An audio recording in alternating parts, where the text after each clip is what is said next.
Welcome to The Explainer. Today, we're essentially going to treat you like a detective.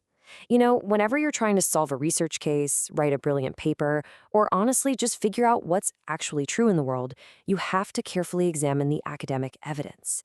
And just like any good investigator, you need to know exactly what kind of evidence you're holding in your hands. Are you looking at the raw crime scene, or are you just reading someone else's notes about it? Let's kick things off by busting a pretty major myth right out of the gate. Is an old newspaper always a primary source? Well, most people think the answer is a simple yes. They kind of assume that age determines a source's category, that old documents are primary and newer summaries are secondary. But actually, that is completely inaccurate. The distinction is all about origin and function, not the date. And that is the central mystery we're going to solve together in this explainer. So, here's our game plan for today's investigation. First, defining primary and secondary. Number 2, how context changes everything. 3, differences across academic fields. 4, beware of inherent biases. And finally, number 5, building a strong argument. All right, let's jump straight into section 1, defining primary and secondary. Okay, let's establish the foundational boundaries of our research evidence. Primary sources are your original, first-hand records. We're talking raw data, the exact words spoken, or the actual results of an experiment. Think of them as the raw crime scene. On the flip side, secondary sources provide secondhand interpretation, analysis, or summaries. These are basically your case files. They're written by people who were not direct participants, but who are actively deciphering and scrutinizing those primary materials. Now, what's really fascinating here is how it breaks down the exact function of each source. Take a look at the nature and purpose rows. Primary sources are original and authoritative. Their whole purpose is just to state the facts or the law. Secondary sources are interpretations. Their job is to explain, critique, or contextualize. As a researcher, it helps to think of primary sources as your actual destination, while your secondary sources are the map that helps you get there. You absolutely need the map to navigate, but you ultimately want to arrive at the destination itself. Time for a quick pop quiz. Consider this famous Join or Die cartoon by Benjamin Franklin. As a piece of historical evidence, this represents a classic, raw primary source. Why? Well, it was produced by a direct participant during the specific time period being studied. It isn't some modern textbook describing colonial attitudes. It's the actual unedited expression of those attitudes in that exact moment in history. It is raw, unfiltered evidence. Moving right along to section 2, how context changes everything. So what happens when our detective looks at the exact same piece of evidence, but through a totally different lens? Consider 2 different research prompts regarding a book called Lives of the 12 Caesars, which was written by Suetonius in the early 2nd century. Now, if your research prompt is, how did 2nd century Romans view imperial power, then Suetonius's work is a primary source. He was a 2nd century Roman expressing his own contemporary views. But if your prompt is, what was the Roman Empire like under Julius Caesar, who ruled over a century earlier, Suetonius's work suddenly becomes a secondary source. He wasn't even alive during Caesar's reign. He had to rely on other people's notes and observations to write his book. So, the absolutely crucial point here is this concept of the shifting lens. The definition of a source isn't just locked in stone forever.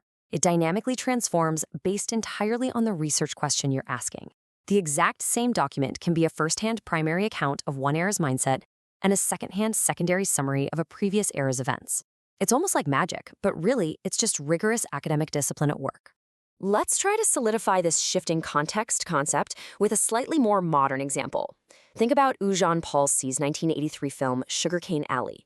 If you're writing a paper about 1980s views on colonialism, the film itself is your primary source. But if you're researching what life was actually like for former slaves in the Caribbean during the 1930s, the film is a secondary source. Obviously, it wasn't shot in the 1930s. Palcy would have used primary sources herself, like oral interviews, to make her secondary depiction accurate. All right, on to section 3, differences across academic fields. Now, does the definition of evidence change depending on the department you're standing in? Basically, what happens when a scientist and a lawyer examine the exact same type of document? Let's peek into the science lab first. In the sciences, a primary source is written by someone who actually conducted the experiment and gathered the raw data. It'll report new findings and meticulously detail the methodology. A secondary source in science usually compiles or evaluates existing research. You'll often see these labeled as review articles, packed with massive reference lists. They synthesize the raw data, but they definitely didn't collect it. Now let's step out of the lab and into the courtroom. In the legal field, primary sources are the actual authoritative statements of law, things like the Constitution, statutes, and case law. They hold real, legally binding authority. Secondary sources are things like legal textbooks, commentaries, and law journals. And while they might be incredibly persuasive and super helpful for a lawyer preparing a case, they are completely non-binding. The judge really only cares about the primary law. I want to throw a fun challenge your way.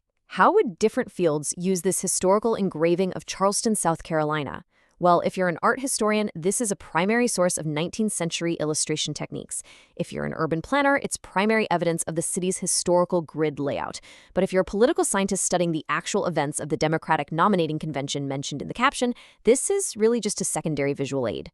Context and field absolutely define the source. Which brings us to Section 4, Beware of Inherent Biases. We're sort of entering the danger zone of our investigation right now. As any law enforcement agent will tell you, eyewitnesses to a crime are always going to have conflicting stories because they pay attention to different things. This perfectly underscores a really vital lesson. Just because a source is primary, just because someone was standing right there in the room, does not mean their account is flawless or perfectly objective. And that brings us to the vulnerabilities of both types of sources. Primary bias happens because the creator has their own opinions and they might be facing economic, political, or social pressures from whoever is actually sponsoring their work. Secondary bias, on the other hand, happens when an author misinterprets that original data, or worse, cherry picks the primary sources that support their argument while purposefully ignoring the ones that contradict it. The bottom line, every single piece of evidence must be critically interrogated. Here's one more pop quiz for you. Consider this early engraving of a Native American village. It's a primary source, a visual, first-hand account. But ask yourself, what social or political biases might the European artist have brought to this illustration? What did they choose to emphasize? And what might they have totally misunderstood or left out entirely? You really can't just accept a primary visual as absolute truth without considering the artist's lens. Finally, let's wrap up with Section 5, Building a Strong Argument.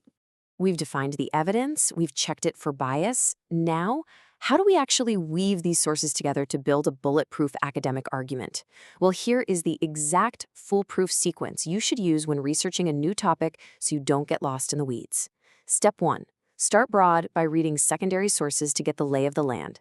Step 2. Use those secondary sources to identify the key issues and see what primary sources they're referencing. Step 3. Go verify those claims by actually reading the original primary source yourself. And Step 4. When you write your paper, cite the primary source directly. Let's contrast a weak approach with a strong one, just to be clear. A weak argument cites a Psychology Today magazine summary of an anxiety study. That's just someone else's interpretation of the data. A strong argument traces that claim back and cites the original Twang et al. Dataset study of over 500,000 adolescents directly. Tracing a claim back to its origin is literally the difference between a simple book report and rigorous academic research. To do all this, you're going to need your investigative toolkit. Here is exactly where to find genuine primary data. Google Scholar is fantastic for peer-reviewed journals. If you're in the sciences, PubMed is an absolute goldmine for biomedical raw data. For the humanities and historical documents, you're going to want to use JSTOR. And finally, use a reference manager like Zotero to track and tag your sources from day one so you never, ever lose your evidence. I want to leave you with this final kicker question. Every time you open a textbook, every time you read a news article or scroll through a study online, I really want you to ask yourself, am I looking at the actual evidence or just someone else's interpretation? By constantly applying that detective's lens, your understanding, your research, and your arguments are going to become absolutely unstoppable. Thanks so much for joining me on this explainer, and happy investigating.